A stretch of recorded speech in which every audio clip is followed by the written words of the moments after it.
Hello, I'm James Mayer, and I'm in Porto today with Adrian Bridge, the CEO of the Fladgate Partnership, the Yeatman Hotel, and Taylor Sport. Adrian Bridge, good morning. James, good morning. Last summer, Barack Obama was the keynote speaker at the Porto Protocol Summit. This was a major initiative that you launched to mitigate climate change. Would you like to talk about it?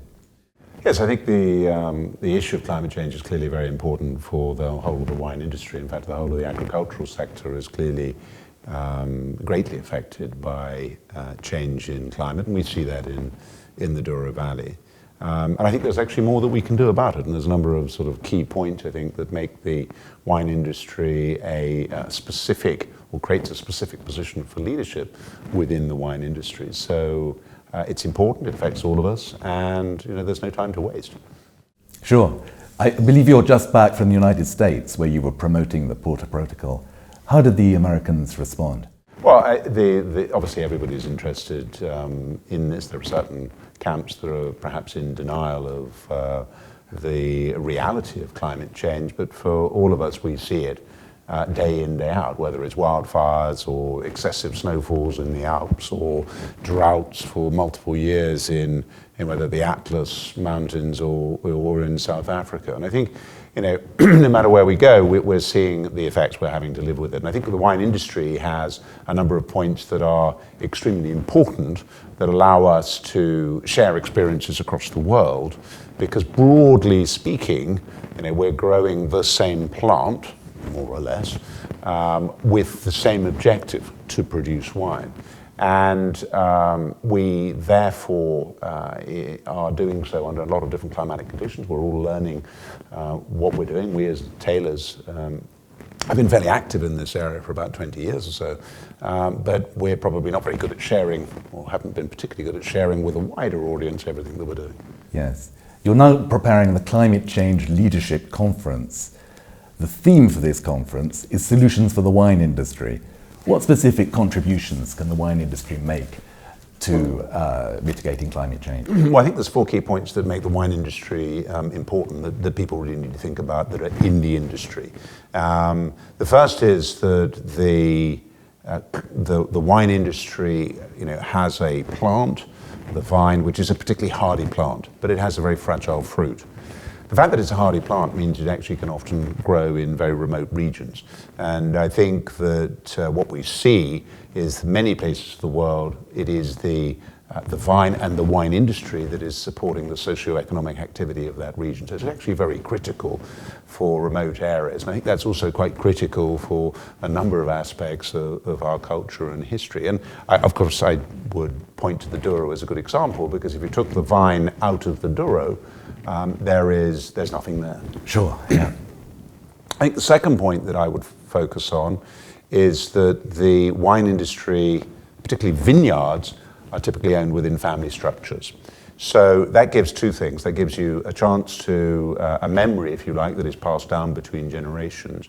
But it also means that the current owners are not just thinking about profit and loss, they're thinking about what they are leaving as a legacy to future generations. And when we're talking about climate change, although the steps that you can take can actually be financially very positive immediately, nonetheless there are other steps you take which have longer term benefits. And so that family structure, I think, is quite important.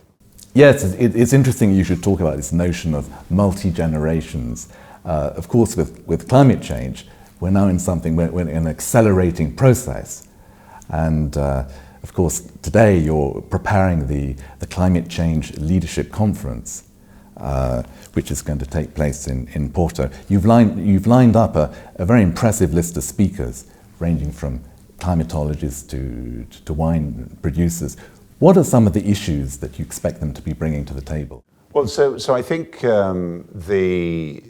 the point about our industry is that we have the capacity to share solutions. I think too many conferences around the world focus on the problem, and everybody wants to have a conference talking about the problem and throwing out statistics of what the world will or won't do if we have 1.5% change and how much time's left and all these various different reports. And they're very good intergovernmental bodies, of which obviously the Intergovernmental Panel on Climate Change, IPCC, provides very good data. I think that we have to move beyond talking about the problem and talk about the solutions. And I think within the wine industry, what we're gathering is people from around the world who've got a number of different solutions, a number of different experiences that they can share. Because the issue, when you think about it, is that we will learn faster if we learn from people who've already implemented solutions, because we don't have to reinvent the wheel. There's neither the time nor indeed the necessity to reinvent the wheel. I think what we can do is learn from each other. Now, we're not particularly good at that in any industry. Wine industry is no exception in that point. That you find sometimes the pressure to compete with your neighbor is so intense that you tend to want to guard all of your secrets. But the reality is, climate doesn't respect the boundaries or limits of one vineyard from another. We're all affected by this, and we're all therefore part of the solution. And I think it's important to, think about the wine industry.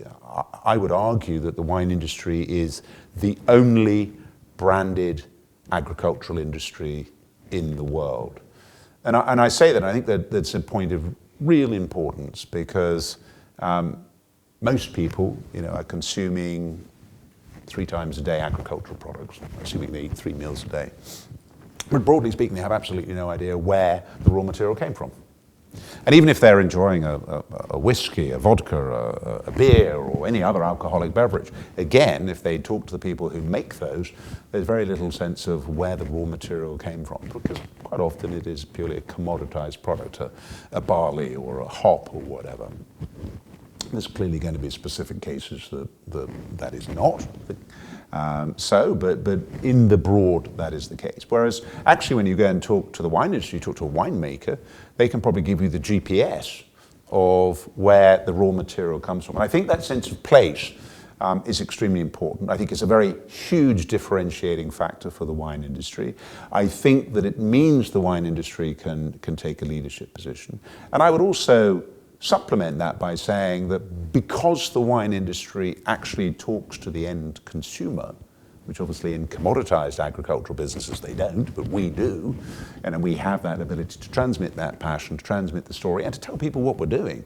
And so rather than always focusing on wonderful stories of our heritage and our authenticity, which are important, we nonetheless should also be talking about what is our carbon footprint? How much water do we use? Because if you talk to a consumer today and say you've got 1 bottle of wine, imagine from a grape variety, Chardonnay, 1 bottle of Chardonnay, another bottle of Chardonnay, both essentially the same to a consumer. They're both jolly good wines and come from nice heritage, might come from different parts of the world. But if one uses, say, 2 litres of water to be made and another uses 5 or 10 litres, the consumer's going to make a choice based on that. So this is a powerful tool that we have because we have that relationship with the end consumer. And therefore, we've got to start to think about that and start to use it. And that's why we need to focus on solutions, focus on sharing, focus on the fact that we are all part of the solution, and focus on the fact that we're all affected by the same climate changes. Yes. And do you think the consumers themselves are likely to see any changes in the type of wine they find in their bottle as a result of climate change? Well, I think there's a huge amount of potential. A lot of comments out there about potential changes that will take place between whether it'll be possible to grow certain wines in certain countries, whether they'll have to do more clonal selection, whether they'll have to change the altitude, whether there'll be all sorts of things which are potentially out there. I think it's very difficult to make those predictions. I also think that when people talk about the solution for climate change is plant my vines higher up the hill because it will be cooler, they're really talking about a very narrow point, which can be intellectually debated but is broadly irrelevant in this, and that is they're talking about global warming, as in the average temperature is higher, so I'll move up the hill. Climate change is not just about average temperatures. Climate change is about disruption on our weather patterns. You know, if I look at 2018, on 25th of May 2018 in the Douro Valley around Pinhão, we had about 12% of our annual rainfall in a single hour. Yes, I remember. At the town of Pinhão, which is 40 meters from the River Douro and about 10 meters higher than the River Douro, nonetheless had water that was half a meter deep in the street because it couldn't drain out fast enough to the river, which was right next to it. And it's that sort of disruption which obviously caused in the region massive erosional problems. In fact, at some vineyards, of course, the rain actually fell as hail, as in one of our properties, where it destroyed the entire crop for the year. So, you know, it's not about global warming. That is an issue, of course, but it is around disruption of weather patterns and what you can do. And again, you know, I can draw on other examples that are impactful to wineries, where you see consequence of what your neighbour is doing actually impacting your own vineyard. Sure, yeah. And how about the consumer themselves? Do you think we're going to find a different type of behaviour? Yeah, they care. They absolutely care. And I think if you go and talk to consumers, you know, there's lots of discussion about how do we reach, you know, generational X, how do we reach millennials, how do we reach all these people? Well, one of the ways is to talk to them about the things that they are concerned with. And one of the things they're very concerned is with climate change, because after all, if you are 20 or 25, you're going to be living with the problem a whole lot longer than your parents or grandparents are. So, you know, it's a real issue. They care about it, and they are actually prepared broadly to change their approach in order to help combat it. I mean, it's quite interesting if I look at my own children, and they don't own cars. They live in a city. Well, when I remember living in a city in my early 20s, I had a car. They say, I don't need a car. Why do I need a car? I mean, it's you know, I'll use one of these app services, or I use public transport or whatever. I just don't need that. And it's not good for the environment to have one. So they're taking a stand simply by what they're doing, not by what they're saying, but what they're doing. And we've always got to watch what people are doing. And I think that comes back to the wine industry. We can, you know, read all the marketing we want to, but actually what we're really interested in what are people actually doing in their vineyards to help solve the problem. And look at what they're doing, share what they're doing, learn from each other, and then together we can help solve the problem. We can help mitigate the problem. We're not going to solve it alone, but we can certainly all make a contribution to help. Let's consider another aspect of the picture for a moment. Wine tourism. I find with my own tour company, Grape Discoveries, that when I take people to the Douro, they actually have a different kind of connection with the wine, presumably because they're experiencing the terroir. Do you think it's likely that we're going to find different kinds of wine tourism emerge, you know, that are more adapted to the reality of climate change? Well, I mean, and clearly, if you talk about climate change in its extremes, then there will be impact in tourism, not necessarily wine tourism, but tourism per se, because I think about 90% of the world's constructed hotel base is within about 10 meters of sea level. And that's because people go on holiday to the beach, or it's in major cities which were, you know, normally on rivers for historical transport reasons, which are, of course, vulnerable to change in sea levels. But you're specifically talking about the wine industry, and I think the truth is that people are interested in wine. They want to discover it. They're looking for experiences. They do want to visit the region, so we can say, oh, well, you know, if they're visiting, there's a carbon footprint cost to that visit. That is certainly true, and perhaps that in order to accept that fact, you know, maybe what we need to do is use lighter weight bottles, which have, you know, a bottle is a very heavy carbon producer, because we accept that people are coming to visit us, and there's a carbon footprint that's coming from their visits, and that in the balance, you know, we can help to solve the issue. But tourism is here to stay. Experiences are what a younger generation is looking for. They're not looking for material assets, they're looking for experiences. And I think from a winery's point of view, again, the wine industry is a very strange industry.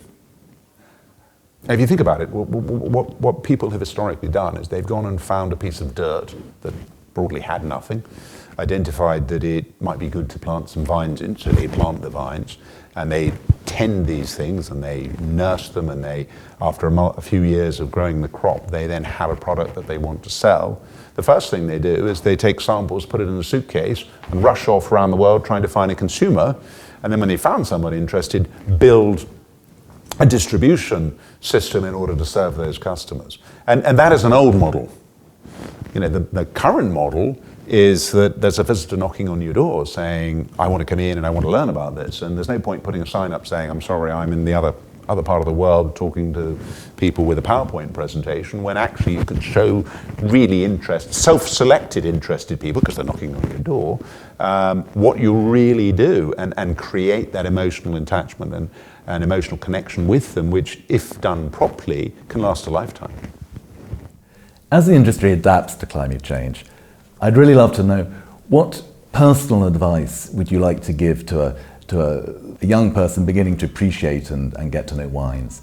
Well, look, I think the beauty of wine is that there's almost an infinite variety of wines, because we've got a lot of different grape varieties, we have a lot of different soils, we have a lot of different climates, we have a lot of different approaches in how it's made, and there's a wine for everyone, and B, you can never really stop on your journey of exploration, and that's what makes it really quite fun.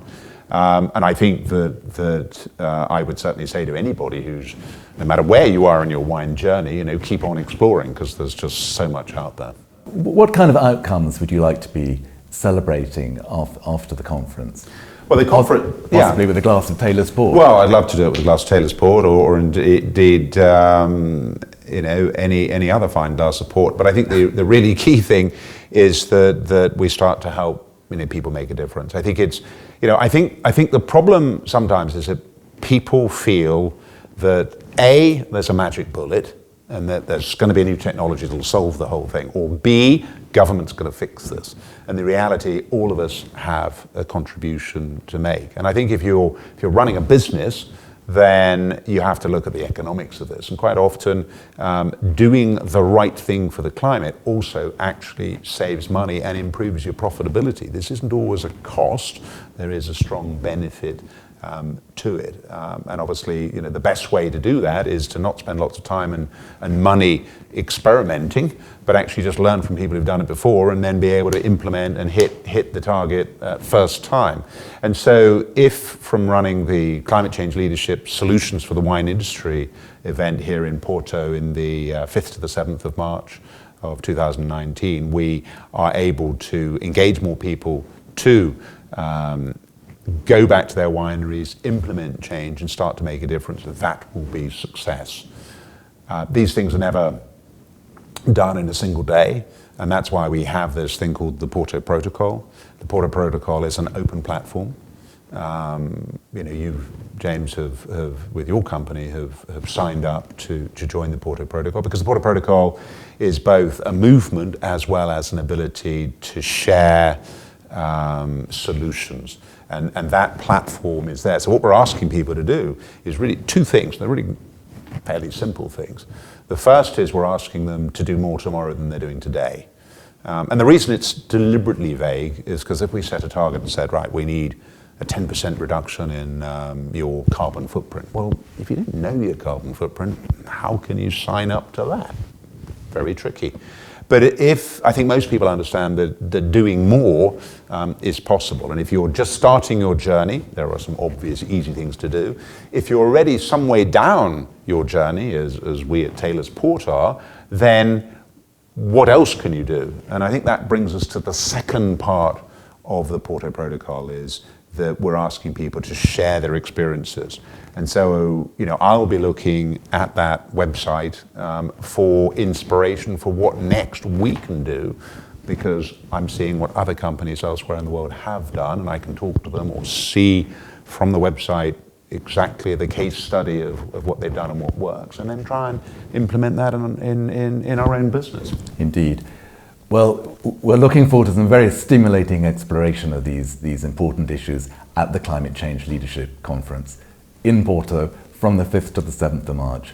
Adrian Bridge, thank you very much. James, thank you very much indeed. Thank you. Thank you. Cheers. Cheers.